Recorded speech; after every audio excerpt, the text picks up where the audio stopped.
there, everybody. Chris Beytes here from Growertalks, Green Profit and Acres Online with another episode of the goods, hot products from the summer trade shows that we would have visited had there been any summer trade shows. But there haven't been, and this is the next best thing we could come up with, these Zoom interviews with great companies from around the world. Speaking of around the world, we've gone all the way to Australia this time so I could chat with my good friend, Anthony Tesselaar. Anthony, how are you, my friend?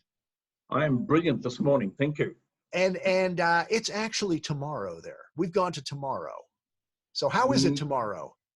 Tomorrow here it's fine. The weather's fine, not too cold. We're in the middle of winter and it's very early in the morning. That's right. This is, let's see, it's Tuesday at about 4:30 Chicago time in June, end of June. Let's see, last day of June. So it's Wednesday morning. What are the lottery numbers, by the way? Well, have you got your pen handy? I do, as a matter of fact. For Pete's sake, I'm a journalist. Anyway, enough of that crazy banter. Tesselaar has some of the most amazing introductions because when you introduce something, it goes around the world, multiple markets. So it's got to be good. So when you have a new introduction, it's probably pretty special. Is it safe to say that? Very true. We look for plants that are distinctively different. And we've got another one. All right. Well, I've just called the photos up of it. It's Tuxedo dark foliaged hydrangeas. Tell me about these things, Anthony. Actually, when we saw them, we love hydrangeas, but a lot of the hydrangeas are all very similar-ish overall. But when we saw these that had beautiful flowers, lush, lots of flowers on the top, but then the foliage was actually very, very different. They were serrated, they all had serrated dark leaves, bright green veining through them, and then they were flushed in black. And when you saw this, it looked so distinctively different. So we thought, wow, this is now something quite different in the hydrangea market. So that's why we got excited. And these were bred in the Netherlands, you said, I think, right? That's true. Yes. All right. And we've seen them growing in trials in the Netherlands, in Spain. We now have them growing in America with Weiss in Long Island, and also with Dewars and Village. So they grow very well everywhere.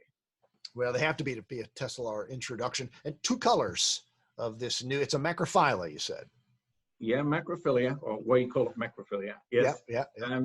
But they're available in lace cap and also in mop heads. So, but they've both got this flush, dark foliage. All right, and a red and a pink that we're looking at there. And these shots in production are very interesting, I think. Yeah, these are in Long Island at Dewars, not at Dewars, sorry, Kirk Weiss. And just, you'll see there when I took the photo in the field, you can see the traditional green on both sides of the photo here, and the foliage just naturally growing out in the field quite dark. There you see it again. And I think, let's see, if I back up, let's see, I go forward, here's where you can see it against a standard green hydrangea. That's where you really get the striking difference, especially that right-hand photo. So it actually adds a lot of excitement to the garden, even when it's not in flower, because when they're in flower, just lots and lots of these bright red flowers. But when the flowers finish, you've still got this beautiful dark foliage.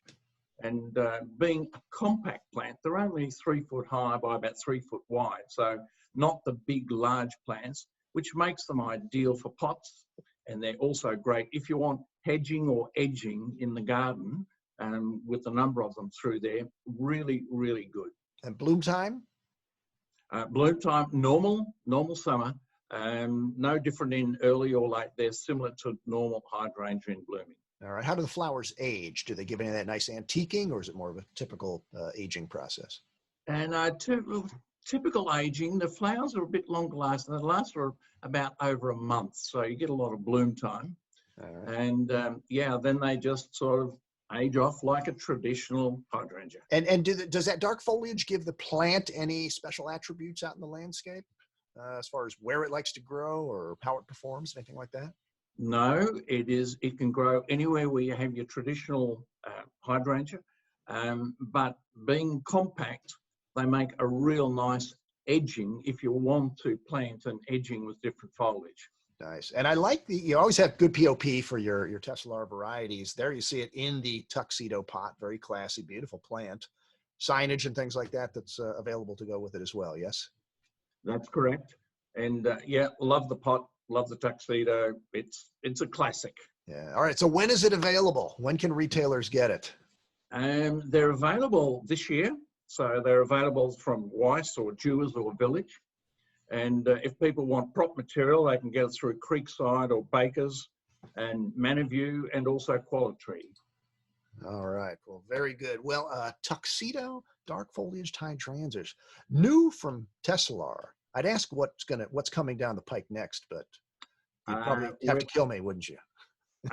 Well, there's some really interesting developments coming on this dark group that we're looking at. And so we're very excited, but it's like everything. You see it, you got to try it, you got to test it, but it's coming. There's nice material coming through. Well, beautiful. Well, next time, let's try to do it live, shall we? At a summer trade show or winter trade show, fall, it doesn't matter. Let's get together live and do it that way. We're looking forward to that one. All right. I think we all are. I think we all are. That's right. And, well, Anthony Tesselaar, it's been a pleasure to chat with you via Zoom for one of our many goods videos. On behalf of Anthony and everybody at the Ball Publishing offices, I'm Chris Beytes saying thanks for watching. It's a real pleasure. Thank you.